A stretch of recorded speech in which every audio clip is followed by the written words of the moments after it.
पुराने वक्तों की बात है। किसी गांव में एक आदमी रहता था जिसकी पंसार की दुकान थी। वो सामान बेचकर अपने घर का गुजारा करता था।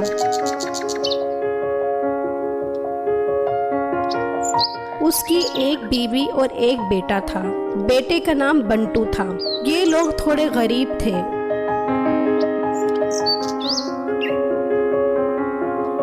उसी गांव में एक सेना ठाकुर रहता था और गांव में उसी का राज था। ठाकुर की एक बेटी थी जिसका नाम लैला था। लैला की उम्र 12 साल थी जबकि बंटू 14 साल का था। एक दिन लैला और बंटू बाग में झूले झूल रहे थे कि लैला बंटू से कहती है, बंटू मेरी सालगिरह आ रही है, तुम मुझे क्या गिफ्ट दोगे? ये सुनकर बंटू सोच में पड़ जाता है और लैला से कहता है, लैला, आपको पता है कि हम बहुत गरीब लोग हैं। मेरे पास आपको देने के लिए कुछ नहीं है सिवाय अपनी जान के। लैला ये सुनकर मुस्कुराती है और कहती है, अरे पागल, मैं तो मजाक कर रही थी, मुझे सब पता है। हम अच्छे दोस्त हैं, यही काफी है। लेकिन बंटू को दिल ही दिल में लैला से बहुत प्यार हो गया था और कहीं न कहीं लैला भी बंटू से मोहब्बत करती थी। एक दिन बंटू के बाप ने कहा, बंटू बेटा, कल से तुम मेरे साथ काम पर आया करो। अब तुम बड़े हो रहे हो, इसलिए अब तुम्हें मेरा हाथ बटाना चाहिए काम में। ये सुनकर बंटू बोला, पर अब्बू, अगर मैं आपके साथ दुकान पर जाऊंगा तो फिर मैं स्कूल की पढ़ाई कैसे करूंगा? देखो बेटा, बेहतर होगा कि तुम इस पढ़ाई के भूत को अपने ऊपर से उतार दो और मेरे साथ काम में मेरा हाथ बटाओ। लैला, कल मेरे अब्बू ने मुझे कहा है कि तुम मेरे साथ काम पर चलो और ये पढ़ाई छोड़ दो। लैला, मैं पढ़ना चाहता हूँ और एक बड़ा इंसान बनना चाहता हूँ। बंटू, तुम्हारी सोच अच्छी है, पर तुम्हें अब्बू की बात भी मानना पड़ेगी। ये सुनकर बंटू बोला, हाँ, माननी तो पड़ेगी, लेकिन मैं पढ़ाई नहीं छोड़ूंगा। मैं इस काम के साथ साथ पढ़ाई भी करूंगा। लैला के घर के मुंशी ने इन दोनों को मिलते हुए देख लिया तो वो लैला के बाप के पास गया। साहब जी, मैंने देखा है अपनी लैला बिटिया उस गरीब परचून वाले के बेटे के साथ मिल रही थी। लड़की का बाप बड़ा नफीस इंसान था।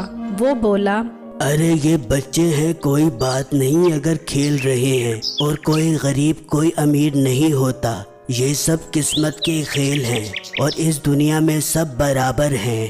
पर साहब जी, ये गरीब लोग हैं, बहुत बदतमीज हैं। आपने देखा नहीं इसके बाप को, एक गरीब ऊपर से बदतमीज।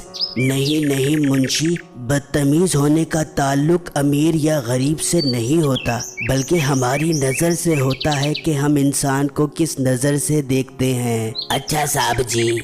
वहाँ बंटू ने फैसला कर लिया कि वो अब अपने अब्बू की दुकान पर जाएगा और अगले दिन से ही बंटू दुकान पर जाना शुरू हो गया।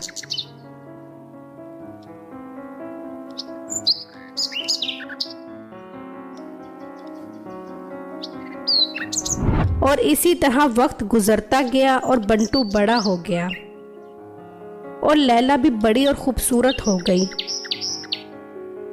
अगले दिन लैला और बंटू बाग में मिले तो बंटू ने लैला को कहा, लैला, कल तुम्हारी सालगिरह है तो मैं तुम्हें क्या गिफ्ट दूं? ये सुनकर लैला बोली, मुझे कोई गिफ्ट नहीं चाहिए, हम अच्छे दोस्त हैं, मेरे लिए यही काफी है। ये कहकर लैला अपने घर चली गई और बंटू अपने घर। कुछ देर बाद मुंशी लैला के बाप के पास गया। साहब जी, लैला बिटिया की तबीयत खराब हो गई है, वो बेहोश हो गई है। ये सुना तो वो परेशान हो गया और उसे जल्दी से अस्पताल ले गए।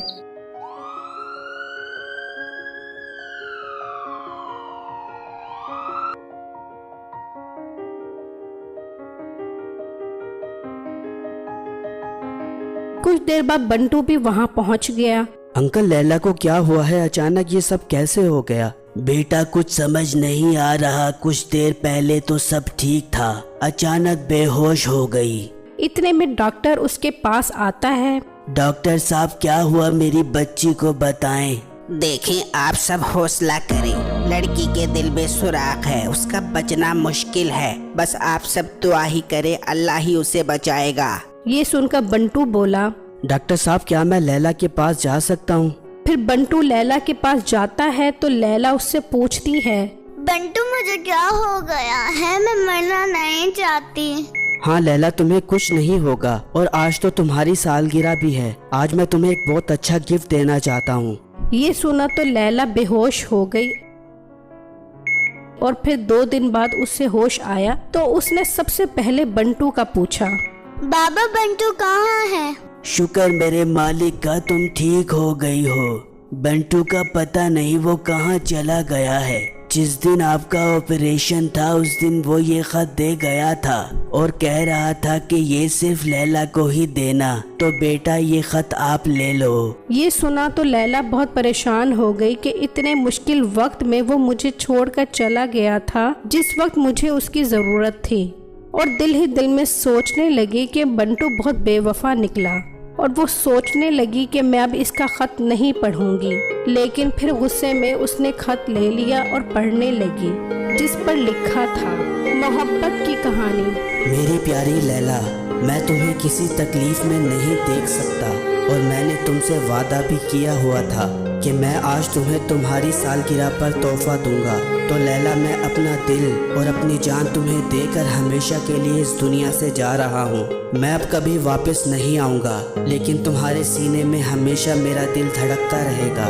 लैला, तुम्हें नई जिंदगी मुबारक हो। अल्लाह हाफिज। ये कहानी सुनने के बाद हमें पता लगता है कि दुनिया में अभी भी बहुत अच्छे लोग मौजूद हैं जो अपनी जान की कुर्बानी देकर दूसरों की जान बचा लेते हैं। मेरे इस वीडियो को लाइक और मेरे चैनल को सब्सक्राइब ज़रूर कीजिएगा और मुझे कमेंट बॉक्स में अपनी राय से ज़रूर आगाह कीजिएगा कि आपको मेरी स्टोरी कैसी लगी। शुक्रिया।